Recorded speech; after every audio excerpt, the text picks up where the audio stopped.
Hello students. So this is our first online class. So in today's class, first of all, we will quickly revise the topic that we have already finished in our school because all the students were not present. So I will just give you a quick summary of the chapter but not the whole explanation. Okay? First of all, we will start with the meaning of the term resource. Okay, so we know that resource is anything which satisfy our needs. Okay, that means it is useful for us in any way. Then it is technologically available for us so that we can manufacture that resource or we can make that resource with the available technology. Next, economically feasible, that means we can make that resource with affordable price, or we can buy that resource in an affordable price. Next is culturally acceptable, that means that resource should be culturally accepted by all the people of the citizen. Okay, so that is called as a resource, and this resource, it is a very important component for the human beings, for the society. So we have to utilize these resources in a very careful way. Okay, next is the classification of resources. To classify the resources, we just have to look at here four categories are given. First of all, on the basis of origin, we have already discussed in the class that on the basis of origin we have classified the resources into biotic and abiotic. Biotic are the living ones and abiotic are the non-living ones.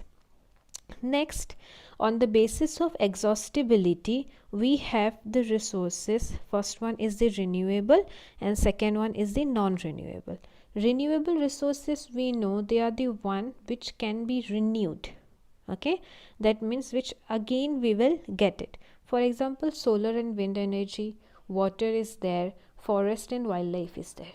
Okay, and non-renewable energy are the ones which cannot be renewed, that means which cannot be made. For example, the minerals and the fossil fuels. Okay, fossil fuels explanation I already gave you, that why they are included in the non-renewable resources. The reason is that as these resources, it takes thousands of years, which are even greater than the human lifespan. That's why they are included in the non-renewable resources. Okay, next classification is on the basis of ownership, that means the individual, community, national and international. Okay, so individual resource are the ones which are owned by an individual.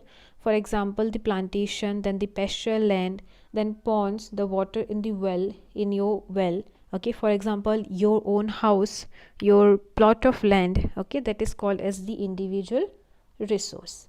Next one is the community owned resource. They are the resources which are owned by the whole community but not a individual. For example, the grazing grounds, okay, the burial grounds, public parks, picnic spots, playgrounds. Okay, and for us we have a very good example. For example, the Namgarh that we have. Okay, this is the example of a community owned resource. Next is the national resource. That means the resources which are available in our nation or which are owned by our nation, they are called as the national resources. Okay, and when we will see the boundary or in the oceans of the national resources, then we can say that from the our boundary, that means the coastal boundary, when we will see that the boundary is up to 12 nautical mile. Okay, that means if we'll take the coastal area, from the coastal area till 12 nautical mile, that is included in a particular country. For example, in Indian Ocean, then in Arabian Sea, then in Bay of Bengal, from the coastal boundary of India till 12 nautical mile, it will be included in our country. Okay, and nautical mile, it is a unit which is measured, which is used to measure the distance over the oceans. Okay, then the international resources. International resources are the one which are owned by the, or we can say which are controlled by the international institutions. Okay, and these are not owned or controlled by any of the nations,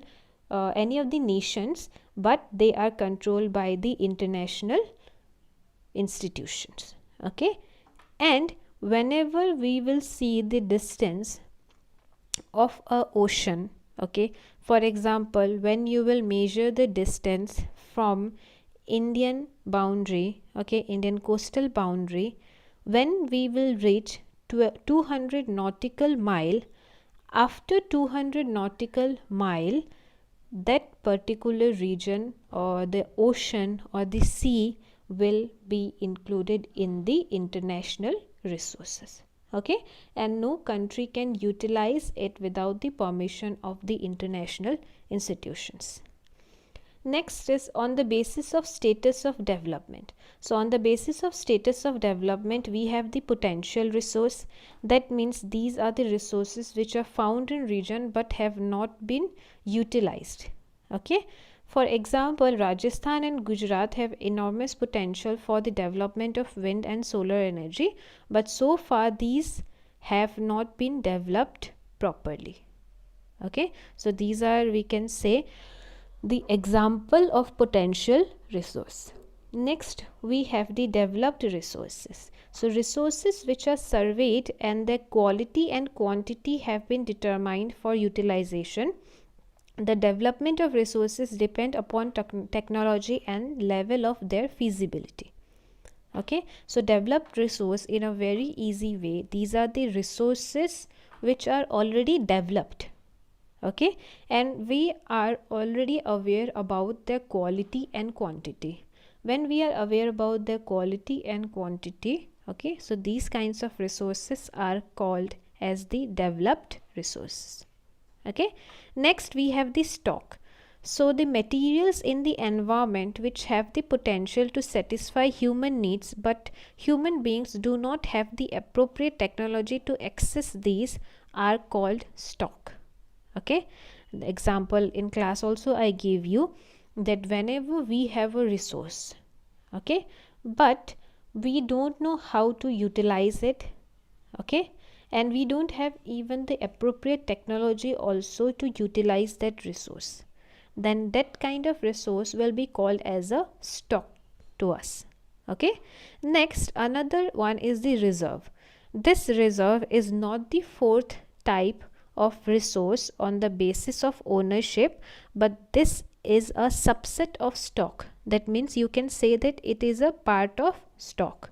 Okay, that's why in the first line it is said that reserves are the subset of the stock, which can be put into use with the help of existing technical know-how, but the use has not been started. Okay, in case of reserve, what is the point here is that we already know how to use it, okay, but we are not using it. So that kind of resources are called as the reserve. Okay, these can be used for meeting future requirements. So whenever we will start using these resources, of which the utilization we already know, but we are not using it in the present time, if we will use it, then we can utilize these resources to meet the future requirements.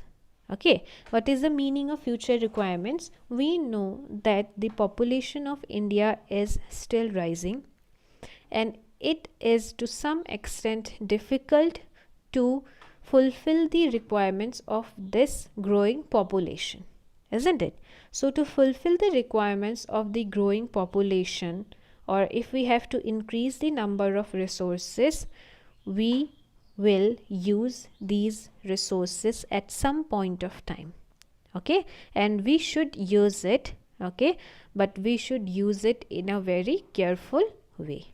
Okay, for example, water in the dams. We know that in all the rivers, dams are not created, isn't it? In some, or we can say in very few rivers, dams are created. And to some extent, the reasons are also there that why the dams are not being created. Okay, we know that topography of each and every river, or we can say the geology, that means how the rocks are there, how is the soil. So it doesn't support each and every river to construct a dam. So due to various reasons that these dams are not been created. Okay, in the same way we have the explanation of forest also. Okay, so these are the resources we can say which are not being utilized properly. Okay, next is the development of resources. So development of resources, we have discussed in the class that whenever we start using the resources, there are three main problems. The first one is the depletion of resources for satisfying the greed of few individuals. That means whenever we will start using the resources just to satisfy the greeds of few individuals, then it will be very, we can say, disturbing for the environment. Okay, next is said that when the resources will be accumulated in few hands, okay, then the resources will not be divided equally among all the people of the society. Then it becomes a very, we can say, dangerous thing, because all the people will not get the equal amount of resources. Okay, next one is that it has led to global ecological crises such as global warming, ozone layer depletion, environmental pollution, and land degradation. Okay, that means whenever we know that we will not utilize the resources properly, we will have to face various kinds of environmental problems, and these problems we all know what are these. Okay, and the most common problem is the global warming. Okay, then the ozone layer depletion, environmental pollution. In environmental pollution we can include all the types of pollution: land pollution, air pollution, water pollution, everything. Okay, and in short it is called as the environmental pollution. Next is the sustainable economic development.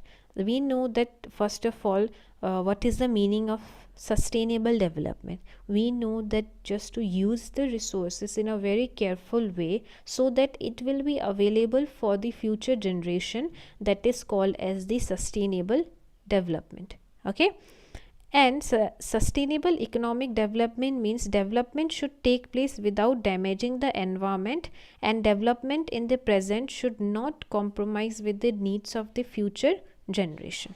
Okay, that means the economic development in a society should be done keeping in mind the concept of sustainable development. That is the simplest meaning of sustainable economic development.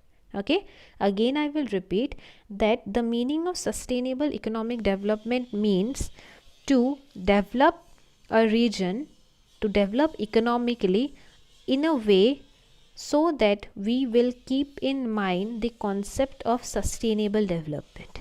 Okay, because we all know that just for the sake of development we are damaging our environment.